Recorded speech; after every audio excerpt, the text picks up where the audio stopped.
It's time for more lore from Nikke Goddess of Victory.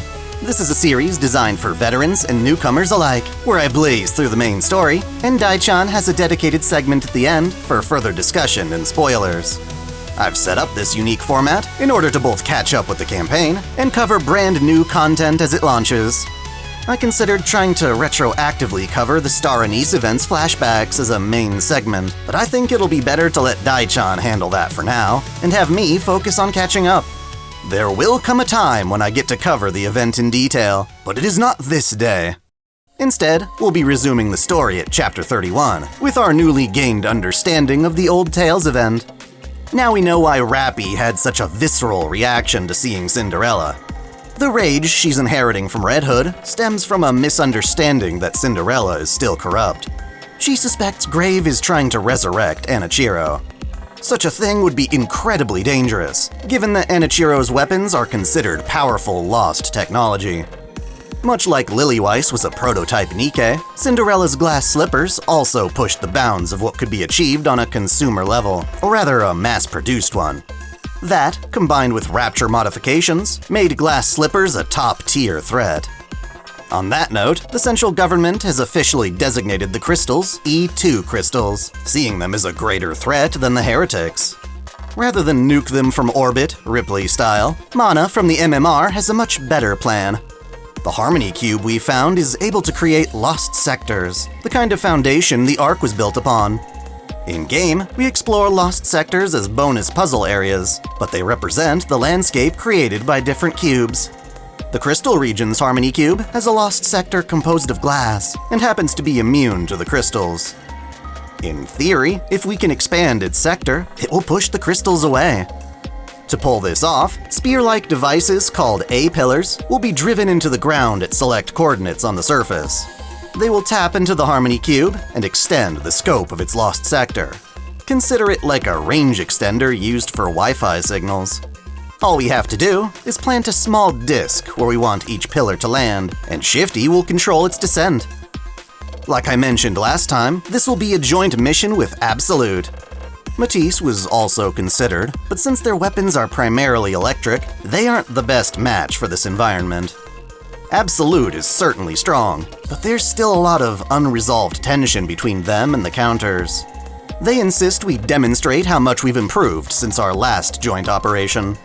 After an evaluation, it seems we've gotten better, but eunhwa singles out Anise and Neon for falling behind.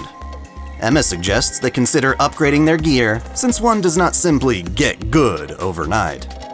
During their briefing, Ingrid told Absolute about Rapi's Red Hood mode, hoping it may prove useful. They're not exactly surprised Rapi would be keeping such a huge secret from them. After all, their current tension stems from a lack of closure. Rapi was a star member of their squad, as well as eunhwa's most reliable rival, but then she quit without a single word. She deliberately ignored eunhwa's attempts to communicate, being too much of a coward to explain herself and apologize. Carrying that tension, we work on planting A-pillars, only to run into Grave again. Understandably, she's still on edge, and tries to fight us. Absolute, however, is coordinated in their resistance, injuring Grave's leg so the commander can step in and negotiate. Feeling backed into a corner, Grave is about to self-destruct, but gets interrupted when a new foe enters the ring. Behemoth is a heretic covered in black liquid, which, for the sake of convenience, I'll refer to as dark matter, since that's eventually what we come to know it as. She declares herself one of the 4 beasts, even though we have no clue what those are yet. She's got these giant metal clamps, which can pin Nikke's down, or even be used to hurl chunks of crystal at us. Technically, she doesn't need to go that far, as she can control the crystals at will. It seems Behemoth is after Grave's coffin, so she steals it, forcing us to pursue her. Despite being injured, Grave catches up first. Fortunately, Behemoth has no idea how to open the coffin, and while interrogating Gray about it, the rest of us show up. It doesn't seem to do much good, though. Behemoth manipulates the crystals into surrounding us, and takes this opportunity to speak with the commander. For some reason, she's very interested in him. We use this to our advantage, stalling long enough for eunhwa to slap down a target disc for some A-pillars. Hell yeah, we can use them as weapons too. They neutralize the crystals and turn the tide of battle in our favor, giving us the chance to retrieve both Gray and her belongings. Back by the Harmony Cube, Mana repairs Grave's damaged body, along with her decayed language circuits. Contrary to Rapi's outburst, the commander wants to befriend Grave and lectures Rapi before Grave can wake up. The important part is that Rapi learns that she has to start following her own will and emotions, rather than coasting off of Red Hoods. Taking this into consideration, she retracts her previous attitude and reasons the commander may be correct in trusting Grave. After all, she had the chance to break the coffin earlier, but didn't follow through. Thus, Mana administers a stimulant to wake Grave up, and we hope to finally talk things out. To gain Grave's trust, Rapi shows off her red hair, and the commander shows Red Hood's last will and testament on video. Grave admires Red Hood and is envious of us for being able to meet her. She asks us for help in saving Cinderella, insisting that there's no more corruption thanks to Vaphaus. We're happy to oblige, but it's easier said than done. First, we need to retrieve Cinderella's weapon, Glass Slippers. It contains a special revival program needed to resurrect her.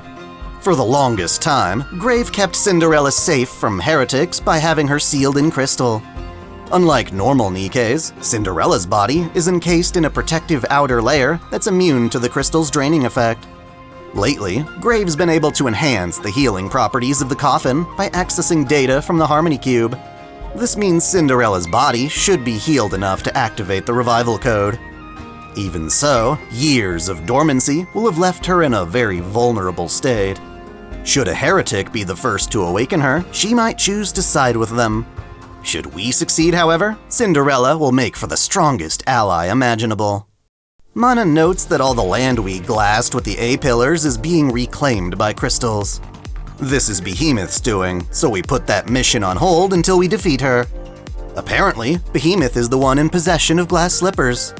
Grave wasn't able to keep both Cinderella and her weapon safe at the same time. Still, by taking Behemoth down, we can kill two birds with one stone. Our goal is to reclaim what was stolen from us before she can call for reinforcements. Being one of the 4 beasts implies that there are still 3 others we could encounter. We prepare to head out, and Grave reluctantly takes tactics lessons from Eunhwa.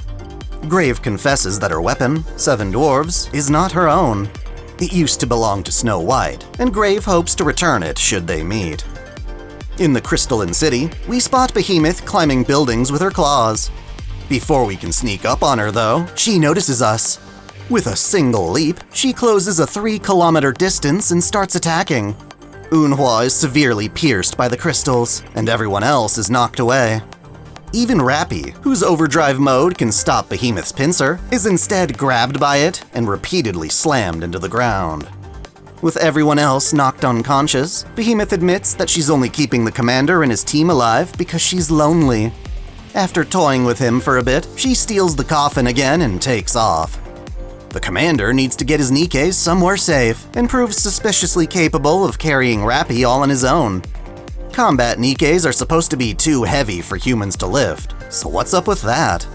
Impressive as he is, the commander can't carry them all, but luckily Grave comes to and helps us out. We want to continue the operation, but Eunhwa is too injured to stay balanced. Thus, Emma is ordered to escort her back to the Harmony Cube for repairs, while Vesti sticks with us.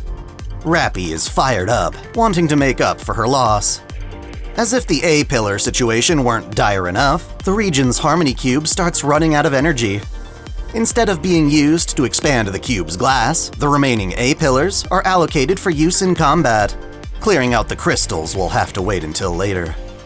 In private, Behemoth speaks to her fellow heretic Leviathan over voice chat, or some kind of internal communication.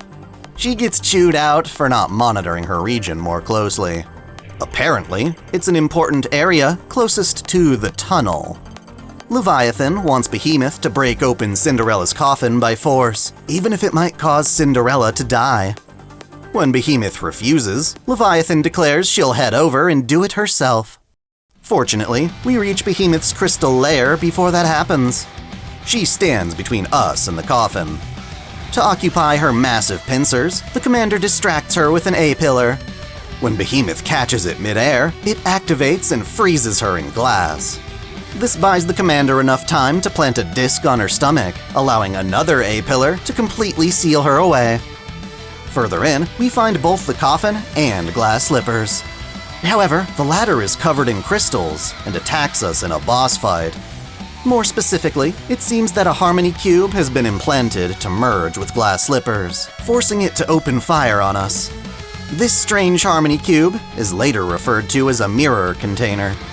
After breaking all the crystals off its surface, glass slippers returns to normal. Before we can link it to Cinderella though, Behemoth breaks free from her glass prison and closes the gap on us. She slams Grave into the wall and pierces the commander with crystal shards. Even though he's bleeding, he refuses to let Anise and Neon touch his blood. They don't know it contains Vapaus, and he's not sure how they'll react if exposed. As a result, the commander slips out of consciousness, only to find his unit defeated. Behemoth assumes Grave will never tell her how to open the coffin, so she finally decides to just break through it. To her surprise, it's empty. Luckily, while we were fighting glass slippers, Grave removed Cinderella and placed her in a nearby crystal. This slight morale boost gives the commander a second wind. He summons another A-pillar, which Behemoth tries to grab with her pincers. Midway through the motion, however, her arms are shot from a distance. Eunhwa, despite being injured, can still aim her sniper rifle with Emma's help. Vesti too does her best, rushing in and hitting Behemoth with a volley of missiles at point-blank range. Sadly, this stunt has her getting sliced in half. Eventually, Grave finishes linking Cinderella to glass slippers, but she doesn't wake up right away. Instead, Behemoth shatters the crystal and tries to convince Cinderella that she's still the heretic Enichiro. Things seem to be taking a turn for the worst, so the commander makes one final desperate attack. He uses his bloodied fist to punch Behemoth, transferring to her some Vapaus. It immediately starts to weaken her, as well as the dark matter seeping throughout her body. In the chaos, Grave nearly loses all hope, but the commander insists she call out to Cinderella. Grave reminds her of her true name and their promise to rewrite their story. At first, Cinderella can't recognize Grave with her helmet on. Grave laments that her face has been badly damaged, and yet Cinderella sees through it and calls her beautiful. Finally back to her old self, Cinderella steps up to become a goddess of victory. Hell yeah! The former heretic faces off against a current one. Mid-fight, however, the commander passes out again, only to find himself waking up at the infirmary of Reclamation Site 01. There, Cinderella calls him her Prince Charming. Their fight with Behemoth ended in a draw, allowing everyone to escape. She's here to repay us for saving her by joining us in reclaiming the surface. That is, so long as we install mirrors around the premises so she can always make sure she's beautiful. For as much as her philosophy on beauty values inner beauty, she sure is obsessed with her outer appearance too. Yet again, Mana is able to repair Grave, mainly because she's one of the very first iterations of a mass-produced Nikke. Unfortunately, the same can't be said for Absolute. While her condition isn't nearly as bad as Hammering's, Eunhwa's body is still messed up, and Vesti is still in two pieces.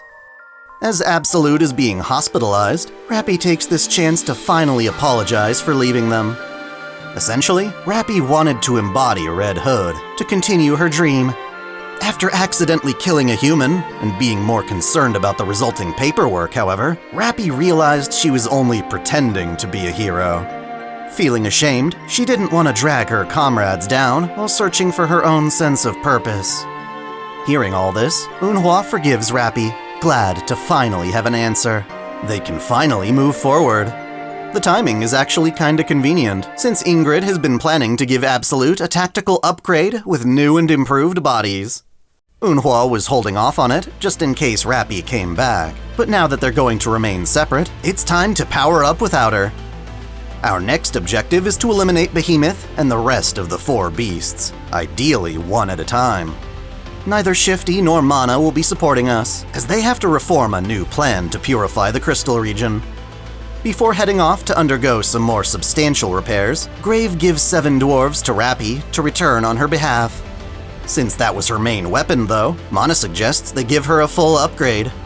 Grave wants to be useful to Cinderella, accepting the offer while insisting the mirror container, that Harmony Cube shard thing we fought before, be repurposed as her new weapon. It's technically a rapture part, but Mana believes she can make it work. She's being so kind to Grave because they both have the same type of fingers. Only Nikke's who work as technicians are outfitted with these fingers, so Mana wants to pay Grave respects as her predecessor. While those repairs are being done, Cinderella and the Counters make their way back to the Crystal region. En route, Anis finally deduces that the commander's blood contains Vapaus.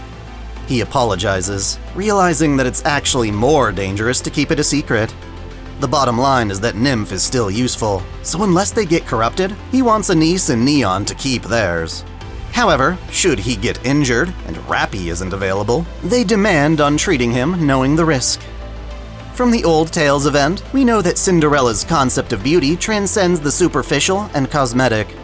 Confidence, passion, and virtue also make someone beautiful in her eyes.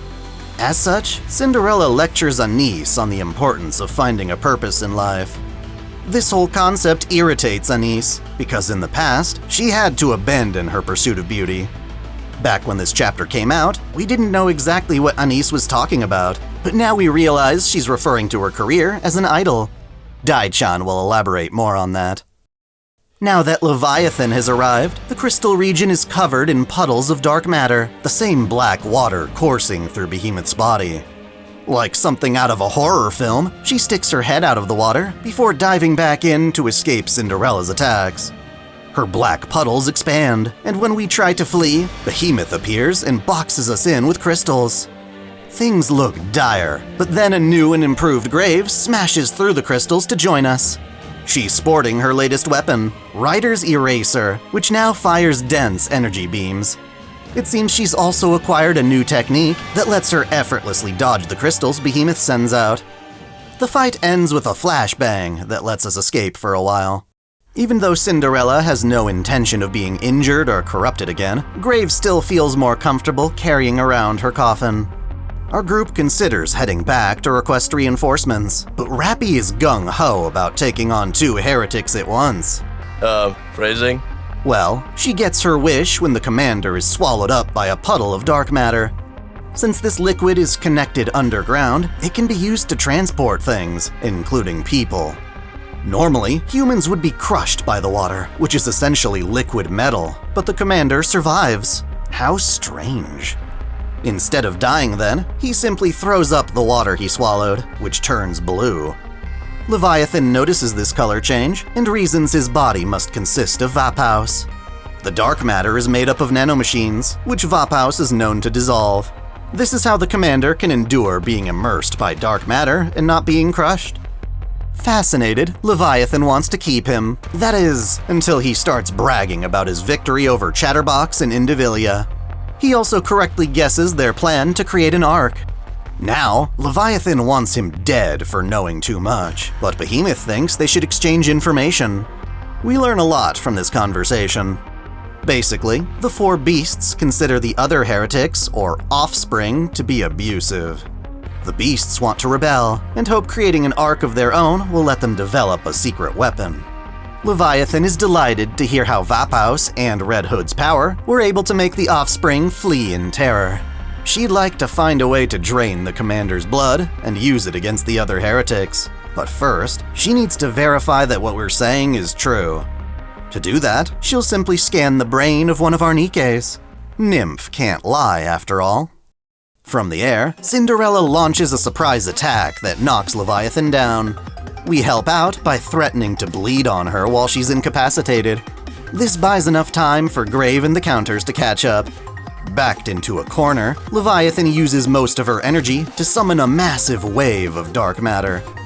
Everyone grabs hold of what they can to brace for impact, but once the wave passes, we notice our Nikkes have all been suspended in floating spheres of liquid. This is how Leviathan plans to scan their nymph, but Cinderella breaks free all on her own. Turns out, she hasn't been using her full strength because there were witnesses around. Now that she's alone with the enemy, she goes all out. The heretics are overwhelmed by a barrage of light beams, giving Cinderella the time she needs to rescue our allies. In a last desperate struggle, Leviathan throws herself at Cinderella and is sliced in two. Half of her body lands on Cinderella, allowing her to use dark matter to transport the two of them elsewhere. Grave gives chase, leaving the counters to fight off a weakened behemoth. Even in this state, though, she's a formidable opponent. However, she is struck by a series of attacks from afar. After being upgraded, Absolute has returned to the battlefield. Eunhwa, in particular, has received the greatest glow-up in this game's history. Absolute's return is enough to chase Behemoth away, so she and Leviathan meet up in private. Leviathan's stunt earlier was only good at separating Cinderella and Grave from the party. She can't actually take those two on in a fair fight. Even though Behemoth and Leviathan both just had their asses handed to them, they count their blessings. On the bright side, they've confirmed the existence and usefulness of Vapaus. Even though it's their weakness too, they can look into ways of using it on the offspring. Their imitation arc is almost complete, so technically, they no longer need the crystal region. However, Leviathan is sick of running away and insists they take us on as soon as they've recovered. In the meantime, Absolute gets the chance to brag about their new bodies and equipment. Eunhwa can now use optical camouflage and fire off new types of ammo. Vesti has a higher missile capacity and reinforced frame. Emma can now store liquid in her body for use in combat. It's like mixing different poisons and potions, which reminds me of Hansel and Gretel's cauldron. Emma even has a formula that can dissolve crystals. In comparison, Counters has really dropped the ball. Anise and Neon still aren't strong enough. Rapi's been getting reckless, breaking formation and rushing in on her own. We hold a bit of an intervention for her and learn that she too feels lacking in purpose. A while back, she tried to embody Red Hood, but discovered she was only a pale imitation of such a great hero. Rapi was prepared to give that up, but then found the commander. Inspired by him, she strove to be his protector. Combat became her only purpose, but now that she's losing to heretics, she feels like she's got nothing left. Fortunately, she's not alone. The commander, Anise, and Neon all pledged to support Rapi so she can defeat Behemoth with her head held high. First, we need to reunite with Cinderella and Grave, which doesn't take very long. Over by a water tower, we find Grave giving Cinderella a shower. She's a bona fide beautician, complete with a hairdryer. Cinderella thanks and compliments the members of Absolute. As a team, we can make another attempt at slaying the heretics. Our plan is to split them up. Cinderella will take on Leviathan, while everyone else targets Behemoth. We suspect the four beasts aren't able to transform like other heretics. If they had that ability, they would have used it already. Turns out, since she was a former heretic, Cinderella can transform, but has never tried it because it wouldn't be beautiful. Actually tracking the beasts is difficult, since the dark matter disrupts scanning equipment. Unfortunately, heretics can track each other, meaning they probably know where we are. Still, we set a course for a region of dense crystals, and along the way, Grave gives Rapi some profound advice. Rapi may have inherited Red Hood's mission, but that's not the same thing as becoming Red Hood. She can still carry on Red's legacy in her own way. In yet another hilarious demonstration of Neon's clairvoyance, she accurately predicts how the enemy would send another wave of dark matter. Sure enough, a veritable tsunami starts heading for us. This time, though, Grave is prepared. That Harmony Cube recovered from glass slippers wasn't just made into a weapon. It's now directly implanted into Grave's body. She activates the cube and has it run pattern recognition analysis. With the knowledge she gains, Grave is able to predict up to 5 seconds into the future. This is her new ability, Plot Spoiler, which she used earlier to dodge crystals. For this situation, Grave guides us to a spot where Cinderella can punch a small hole through the wave. Thus, it passes right over us without making contact. Behemoth follows up shortly after, riding in on some flying concrete. Leviathan, on the other hand, plunges the area in dark matter and uses it to separate Cinderella and Grave again. We may have fallen for their trap, but this is more or less the arrangement we wanted anyway. Behemoth fights like a berserker, abandoning all sense of tactics. Prioritizing brain over bronze, she holds her own and even dodges when the commander spits blood at her. Rapi, however, rubs her fist into the blood and punches back, giving Behemoth another taste of Vapaus. The heretic starts to sense her dark matter dissipating. Annoyed by eunhwa's sniping, Behemoth naively charges in and falls for a trap. Absolute is hiding behind eunhwa's camouflaged coat, waiting to open fire on their unsuspecting target. With one of her mixtures, Emma raises the oxygen density in the area, and we all bombard Behemoth with gunfire. Her body begins to crumble apart. Meanwhile, Cinderella interrogates Leviathan. She learns the four beasts want her body, dead or alive, as a material for their plans. Leviathan's use of the Blackwater reminds Cinderella of Little Mermaid and confirms that, at the very least, Leviathan knows who that is. Nobody actually expects Leviathan to fight fairly here, but they're still caught off guard by her scheme. All the dark matter is gathered above Cinderella and Grave, landing on them like a waterfall. The liquid metal is so dense that it starts to crush them. This prompts Grave to activate Plot Spoiler again. Even though abusing this ability may result in a mind switch, she insists on being helpful. Slowly but surely, Grave guides Cinderella out of the waterfall where it's least dense. Grave herself is still caught up in the deluge though, so Cinderella forces Leviathan to shut it off. On the verge of being defeated, Leviathan cries out to Behemoth for help. Even though her body is barely intact, Behemoth rises again, only to have her head shot off. We think we've won, but Behemoth defies our expectations, proving that she in fact can transform, becoming a massive excavation tank. While Vapaus is supposed to kill heretics, or erase their nymph, it seems her less intense doses of it have somehow awakened her ability to transform. It's only temporary though. After we defeat her in a boss battle, she reverts back. It may have only been for a brief period, but she returns fully healed. In addition to transformation, Behemoth can now summon raptures. Leviathan then takes a new approach. She has an ability to control people's minds, and attempts to bring Rapi to her side with another of those dark matter spheres. Within Rapi's mindscape, Leviathan tries to convince her that she's a failure. Thanks to all the support she's received, however, Rapi is able to endure Levi's mental suggestion. A vision of Red Hood emerges and slugs Levi in the face. This is Rapi's chance to declare her resolve, giving Red Hood one last fist bump. Red can now watch from inside as Rapi becomes her own kind of hero. She emerges from the dark matter in a brand new form, wielding 7 dwarves with ease. Epic! Red Hood always wanted Snow White to install a drill attachment to her rifle. Red herself was never given this honor, but it appears that function was added to 7 dwarves. Now that it's chosen Rapi as its master, she's stronger than ever, and proceeds to kill Behemoth Gurren Lagann style. This forces Leviathan to run away, and allows us to return to Reclamation Site 01. With Behemoth out of the picture, Mana and the MMR have developed a much stronger AA pillar that can more effectively purge the crystals. Since Rapi's not sure how she transformed like that, we decide it's best to return to the Ark and ask Ingrid for details. Cinderella and Grave don't come with. The Ark's not ready to meet them yet, and luckily, they can start looking for Little Mermaid in the meantime.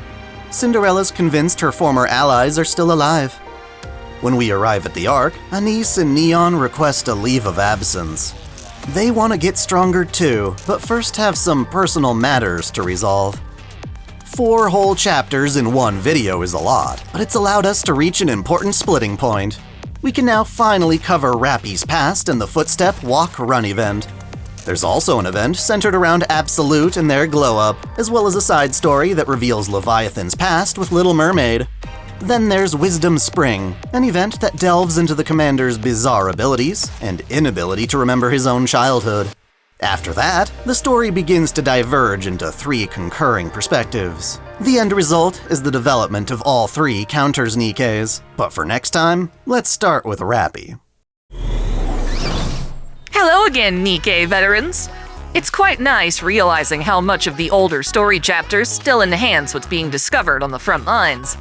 Like usual, there are spoilers ahead, but even if you decide to leave now, please do come back once you've caught up. We don't just spoil things, we discuss them on a more intimate level. We just had our first encounter with 2 of the 4 beasts. Turns out, not all heretics get along with each other. As the Beasts put it, most heretics belong to the offspring faction that flaunt their superiority. Said heretics are able to transform as a matter of course, but the Beasts only develop this power after minute doses of unrefined vapaus. The biggest difference between the Beasts and offsprings comes from their creation. Most heretics are born like Anichiro was, an ordinary Nikke having their nymph corrupted by malicious rapture code. Since Red Shoes is the one who developed that code, it's fair to say she's responsible for their creation. Given her absence up in space, I can't say just how much input the Queen really had in their design. Rather than the typical corruption virus, the 4 Beasts were presumably ordinary Nikkes who came into contact with dark matter, which is later revealed to be the Queen's blood. While their powers derive from the Rapture Queen, they don't really have any compulsive fealty toward her. Technically, we haven't been given a reason why Nikkes like Leviathan became heretics just for ingesting dark matter once, while most Nikkes exposed to the stuff come out virtually unscathed. We still don't know how the other 3 Beasts became heretics either. We can only assume it's a similar situation to Levi. In either case, their lack of fealty makes them self-motivated, pursuing their own happiness and survival. Their scheming to make another arc is just a way to protect themselves from the other heretics. When Anise talks about her hatred of the arc, we now know exactly what she's referring to. Her days as an idol were downright abusive, or certainly became so after signing on with Tetra. Mustang weaponized the public's anxiety over the first surface reclamation war, forcing TT Star to endure being harassed as a part of Smile Time. When you really think about it, Smile Time was basically just officially sanctioned, commercialized Nikke phobia, the exact opposite of everything Pretty stood for. Anise, Prika, and Mint endured their abuse because it appeared to help them rise on the ranking charts. However, their manager Riss couldn't endure seeing them so humiliated. Even though she did the right thing, standing in support of TriStar, she blamed herself for disrupting their popularity and took her own life. Then Yo-Yo, Anise's bully turned rival pop star, tried to claim she killed Riz. No wonder Anise broke down and finally got her brutal revenge. Nobody in the arc came to their aid when they were being taken advantage of. Nobody cared about Riz dying. Of course, that's only when you focus on all the bad apples in social media. Anise developed a confirmation bias that saw everyone around her as one of her abusers. It would take her quite a while to see all the good people out there. When she finally does, I definitely feel like she's attained the sort of beauty Cinderella was referring to in these chapters. Of course, I have to address the elephant in the room. Hanson became the new Mustang. It was highly suspected, but now we know how it all played out. One thing that surprised me was that Mustang Sr. never took Evergreen to preserve his life. I suppose it's feasible that he could have founded the company prior to the Rapture invasion and held strong past the first Reclamation War. If we assume Frisia was like 25 or something when she died, then I can imagine a young Mustang in his 20s or 30s establishing Tetra and carrying on till he's more than middle-aged like we see in the story. Without Evergreen, he had no hope of being the Mustang we know and love. What I find extra fascinating is that Hanson didn't actually kill his father. I was sure there'd be some vengeful act of violence, but no, Hanson actually got his dad's consent to impersonate him. Even after obtaining the miracle drug that would save his life, Mustang took pleasure in the fact that his son would be spending the rest of his life acting out that silly persona. The irony and drama of it all was so entertaining that Mustang was willing to die for it. I wonder if he got to witness just how much Hanson hammed things up. The dude cranked up the flamboyancy to 100, looking like a fool to everyone who recognized him. Still, everyone thought that the old Mustang was such a douchebag that they were willing to just go along with Hanson's act. I can't help but wonder how much of this was planned in advance, by the writers, I mean.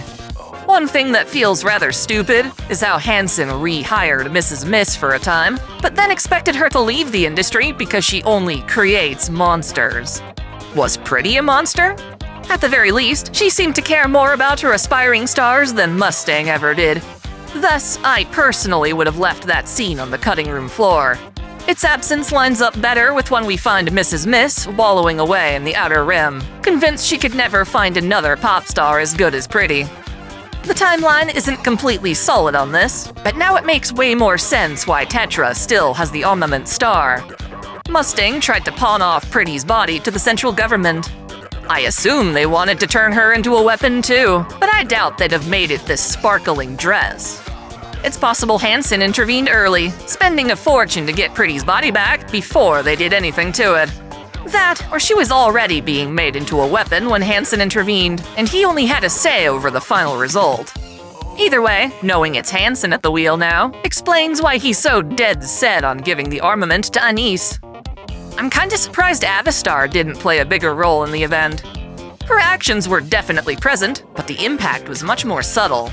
It's really easy to miss, but when Anise makes a statement about Rissa's death, asking people not to drag her name through the mud, online netizens complain this contradicts the previous statement TT Star made.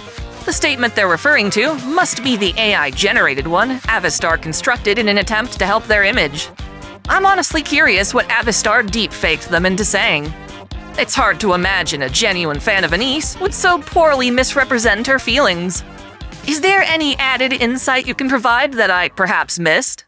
This was a ton of material to cover, so I appreciate you sticking with me all the way. Be sure to keep up with this series' playlist, and if you can, consider supporting us through a channel membership. Until next time, celebrate your fandom! I want to give a special shout out to all my $10 and up supporters. Video Gamer 75, Dante Pendragon, Time Travel Master, Stephen Elak, Mystic Samurai 1983, Otaku Mom, Free Brick, Jugemu Unko, Lunarworks, Link Pendrago, James Hewitt, Uncanny EXP, Crow Calum, Saul Soto, Major, Matal Mataru, Winter's Edge, Thanathiel, Foxbox, Alzinga Fagan, Draco Chaotic, Caitlin P, Sith Lord 906, Vladimirovna, The Taz 96, Kengo X77, Alistair Bernadotte, and Liamon 3. Thank you all so much.